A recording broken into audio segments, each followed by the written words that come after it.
ስለ ጥምቀት ስለ ሰርግ እያወራን ነበር የነበረውና ዛሬ ደግሞ ጠቅልል አድርገን ዛሬም ጥምቀት የሚከበርባቸው አካባቢዎች አሉና ምን ይመስላል የሚለውን የምናይ ነው የሚሆነው። እንግዲህ ጥምቀት ጎንደርን የተጀመረው ከጎንደር በኋላ ወደ አገዋዊ ዞን የፈረስ ጉግስ በተለይ ኢትዮጵያን ታሪክ የሚያስታውስ አይተናል። ዛሬ ደግሞ በደብረ ታቦርና እስቴ አካባቢ በድምቀት ሲከበሩሏል። ዘለቀ መስሎ ነበረኛ ባሉ መርቆሪዎስ ማለት የሚለው መርቆሪዎስ በ25 ይከበራል። በጣም የሚገርም ትዕይንት ነው ስንመለከት የዋል ነው ደብረ ታቦር። እንግዲህ ያው ይሄ ትልቅ ባህል ነው። የፈረስ ጉግሱ ደግሞ ታሪካችን ጠቅሶ ከአድዋ ድል በኋላ የሚያስታውሱበት ጀግንነት፣ ወኔ በተለይ ስንመለከት በጣም የሚያስደስት ነው። እስቲ መስመር ላይ አንድ የደብረ ታቦር ኮሚኒኬሽን ባለሙያ አለ። ደብረ ታቦር እንዴት ዋለች የሚለውን ነገር ይነግረናል። ጤና ይስጥልን። እንደምን አለ? እንዴት ዋልክ? እግዚአብሔር ይመስገን። እንደምን አለ? እስኪ ራስህን አስታውቅና ደብረ ታቦር እንዴት ዋለች የሚለውን ነገር ለአድማጮቻችን ብትነግርልን። ዮናስ እባላለሁ ከደብረ ታቦር ኮሚኒኬሽን። እንዴት ዋለች ደብረ ታቦር? ዛሬ በማህበራዊ ሚዲያም በቀጥታ በአሚኮም ስንመለከት ነበርና የብዙዎችን ቀልብ የሳበ የፈረስ ትዕይንት እንዲሁም ደግሞ ሃይማኖታዊ ባህሉ ሲከበር ተመልክተናል። እስቲ አከባበሩን ጥር አድርገህ ለአድማጮቻችን ንገርልን። እሺ፣ በጣም አመሰግናለሁ።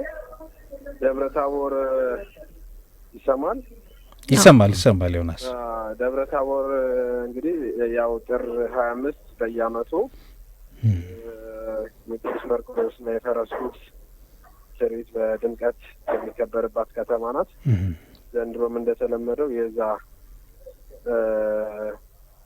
የተቀጠለ በየዓመቱ እንደሚከበረው የቅዱስ መርቆሬዎስና የፈረስ ጉግስ በዓል በጣም ሃይማኖታዊ ይዘቱና ባህላዊ ትውፊቱን በጠበቀ መንገድ የተከናወነበት ሁኔታ ነው ያለው። ታሪክ፣ ተፈጥሮና ባህል እንደሚታወቀው ደብረ ታቦር ላይ በ2 እና 3 የኢትዮጵያ የታሪክ ዘመናት የኢትዮጵያ ዋና መዲና የነበረች ከተማ ናትና ከዛ አኳያ የፈረስ ጉግስም በደመቀ ሁኔታ የተካሄደበት ሁኔታ ነው ያለው። እንግዲህ ታሪካዊ ዳራውን ለማየት ከሞከረን መነሻው አንድም ታሪክ ነው፣ አንደኛው ሃይማኖታዊ ነው፣ ከዛ የሚቀጥለው ደግሞ ባህል ነው።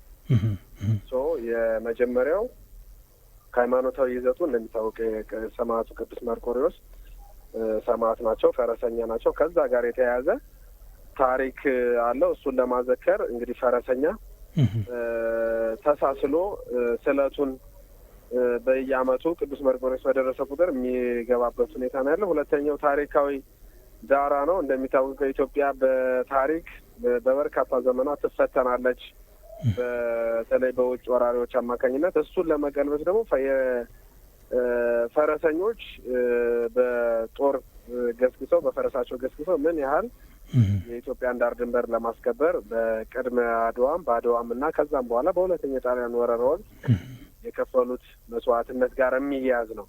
ሶስተኛው ከባህል ጋር የሚያያዝ ነው። ይሄ ደግሞ በተለይ ነገስታቶቹ ጃን ሜዳ በሚባለው የከተማው ዋና ሜዳ ላይ አጼ ቴዎድሮስንም ከዛም በፊት በዘመነ መሳፍንት ጊዜ እነ ራስ ጉግሳ እነ ትልቁ ራስ አሊ ሁለተኛው ራስ አሊን ጨምሮ እንደ መዝናኛ የሚቆጥሩት እና ከዛ መሀል ደግሞ በተሻለ ሁኔታ የፈረስ ጉግስ የሚጫወተው ለጦር ሰራዊት አባልነት የሚመለምሉበት እድል ላይ ነበረው።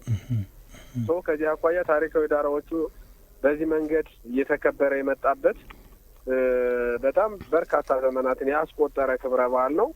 እሱን የማስቀጠልና እሱን ደግሞ ዘመኑን በሚመጥን የቱሪዝም ምንጭ እንዲሆን ደግሞ ከተማ አስተዳደር ሲሰራበት ነው የከረመው። እንግዶች ከውጭም ከሀገር ውስጥም ከተለያዩ አካባቢዎች የአካባቢው ተወላጆችም መጥተው ክብረ በዓሉ የተሳተፉበት ሁኔታ ነው ያለው። ክብረ በዓሉ እንዳያችሁት በደመቀ ሁኔታ የተካሄደበት ሁኔታ ነው የነበረው። የፈረስ ጉግሱም ሌሎች የወጣቶች ባህላዊ ክንዋኔዎችም መንፈሳዊ ይዘቱን ጨምሮ አጭባር ሜዳ ላይ በድምቀት የተከበረበት ሁኔታ ነው ያለው። እናመሰግናለን አቶ ዮናስ። በመጨረሻ ምናልባት እንግዲህ ቀጣይ ዓመትም ይሄ በዓል እንደሚከበር ተስፋ እናደርጋለን እና እንደ ከተማ አስተዳደር ኮሚኒኬሽንም የምታስተላልፈው መልእክት ካለ እድሉ ልስጥህ። የማስተላልፈው መልእክት እንደ ከተማ ይሄን በዓል በዩኔስኮ ለማስመዝገብ ያው ፈረስ እና በጌ ምድር ጎንደር ሰፊ ትስስር ነው ያላቸው። ይሄን ፈረስ እና ክብረ በዓሉን በተለይ ሃይማኖታዊ ይዘቱ ሳይለወጥ ባህላዊ ትውፊቱን ደግሞ በማጉላት እና በማሳየት የአካባቢውን ጸጋ በመለየት በማስተዋወቅ ዓለም ያላየውን ነገር እንዲያዩ በማድረግ አካባቢውን በተለይ በኢንቨስትመንት ዘርፍም በሰፊ ሁኔታ ለመስራት ትልቅ እንቅስቃሴ እየተደረገ ነው ያለው። ከዚህ አኳያ የሚዲያ አካላት፣ የተለያዩ የህብረተሰብ ክፍሎች፣ ባለሀብቶች በተለይ ክብረ በዓሉ ጋር ተያይዞ በቀጣይ ዓመትም በድምቀት ይከበራል። ከተማ አስተዳደሩም የኢንቨስትመንት ጥሪ አድርጓል። ዝግጅት እንዲያደርጉ እንዲሳተፉ የሚል መልእክት ስላለ እሱን ለመናገር ፈልጌ ነው። እናመሰግናለን። የከርሞ ሰው ይበለን አቶ ዮናስ። እንግዲህ ለትርታ ኤፍኤም 97.6 አዲስ አበባ ከደብረ ታቦር ይህን መረጃ ስለሰጠን ከልብ እናመሰግናለን። እኔም አመሰግናለሁ። ያው እንግዲህ ደስ የሚል የፈረስ ጉግስ ከታሪካዊ ከባህልም ከሃይማኖትም አንጻር እንዴት እንደተከበረ ደብረ ታቦር ላይ ነው መረጃ ያገኘ ነው። የወሩ መጨረሻ የጥምቀት በዓል ማሳረጊያ ማለት ይቻላል። እንግዲህ አሉ በየገጠሩ 44ቱ ታቦትም በየአካባቢው ላይ ይነግሳሉ። ግን በተለየ መልኩ ደግሞ ጎንደር ጥምቀት ላይ ቅድም አዊ ዞን የፈረሰኞች ያው እኛ ስቱዲዮ ስላልገባን እንጂ እዛም መረጃ ለአድማጮች ማድረስ እንችል ነበር። ዛሬ ደግሞ እለቱም ስለሆነ በማህበራዊ ሚዲያ አንዱ ትዕይንት የሆነው በርካቶች ሲቀባበሉት የዋሉ የፈረስ ጉግስ ስለሆነ በዚህ ሳምንት ካስከረሙ ነገሮች በእለቱ ያው የሚጠበቅ ነው፣ በየአመቱ የሚጠበቅ ነው። ጥምቀት ከርሞ ሰው ይበለን እንግዲህ ብለናል። እንግዲህ ሃይማኖታዊ በዓል ውጪ አደባባይ በዓል ነውና ባህላዊ ይዘቶች አሉ፣ ትስስሮች አሉን።